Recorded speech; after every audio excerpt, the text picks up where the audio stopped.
যে কোনো মাছের মাথা দিয়েই মুড়ি ঘন্ট খেতে ভালো লাগে। তারপরে নানা রকম সবজি দিয়ে মাছের মাথা দিয়ে খেতেও ভালো লাগে। কিন্তু যে যাই বলো, মুগ ডাল দিয়ে আর কাতলা মাছের মাথা দিয়ে মুড়ি ঘন্ট খেতে তো দুর্দান্ত লাগে। আমার তো তাই মনে হয়। তো তোমাদের কেমন কেমন লাগে জানিও। তো বন্ধুরা নমস্কার, আমি রিমিস ডেইলি লাইফে তোমাদের সকলকে স্বাগত জানিয়ে আজকের ভিডিও শুরু করছি। এতক্ষণে তো তোমরা বুঝেই গেলে আমি কি করছি। আমি আসলে মুগ ডাল দিয়ে কাতলা মাছের মাথা দিয়ে রান্না করছি। সেজন্য আমি মুগ ডালগুলো না ধুয়ে প্রথমে ভালো করে ভেজে নিয়েছি। একটা তেজপাতা কেন দিয়েছি জানো? ভালো ফ্লেভারের জন্য। তারপর হালকা ধুয়ে আমি লবণ দিয়ে একটু জল দিয়ে ডালগুলো 75% পর্যন্ত সেদ্ধ করে নিচ্ছি। ডালের ফেনা ফেলে দেওয়ার পরে আমি হলুদ দিয়েছি যাতে কালারটা ভালোই থাকে। এই দেখো মাছের মাথা এখন ছোট ছোট করে কেটে নিয়েছি। আর কয়েকটা তেলের টুকরো ছিল, মানে মাছের পেটি আর কি। তো ভালো করে ধুয়ে নুন হলুদ দিয়ে মেখে আমি তেলে হালকা করে ফ্রাই করে নিচ্ছি। খুব বেশি ফ্রাই করতেও হয় না, আবার খুব কমও না, মোটামুটি করে ফ্রাই করে নিলে খুব ভালো লাগে খেতে।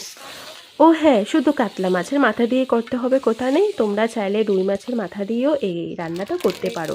এরপর কড়াইয়ে তেল গরম করে দিয়ে দিলাম একটা শুকনো লঙ্কা আর পেঁয়াজ কুচনো আর লঙ্কা কুচনো।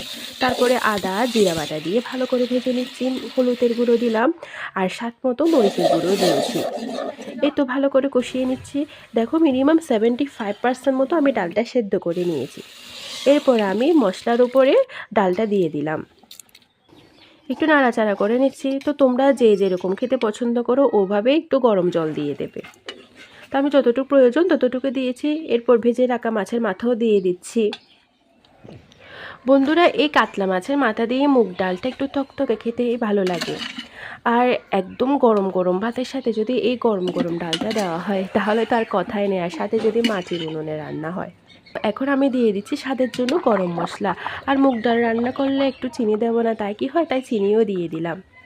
চলো এখন আমি মূলা শাকগুলো ভেজে নিচ্ছি। হ্যাঁ, এগুলো মূলা শাক। তো মূলা শাক ভাজার জন্য ভালো করে ধুয়ে নিচ্ছি, কেটেই ধুয়ে নিচ্ছি আর কি। আর এদিকে আমার মুগ ডাল দিয়ে মাছের মাথা তো একদম দুর্দান্ত রকম রান্না হয়েছে, দেখতেই তো পাচ্ছ। এরপর তেল গরম করে আমি রসুন কুচনো দিচ্ছি। শাকে যদি রসুন কুচনো দেওয়া যায় তাহলে তো খেতে খুব ভালো লাগে, আর ফ্লেভারটাও একদম অসাধারণ হয়।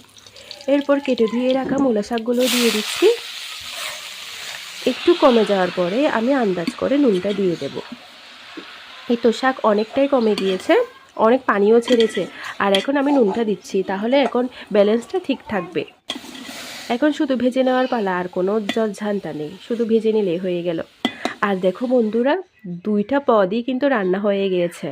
তো শাক ভাজি আর গরম গরম ডাল দিয়ে আজকের দুপুর তো আমাদের জমেই যাবে। বন্ধুরা আমার রেসিপি ভালো লেগে থাকলে অবশ্যই লাইক করো, সাবস্ক্রাইব করো আর কমেন্ট করো।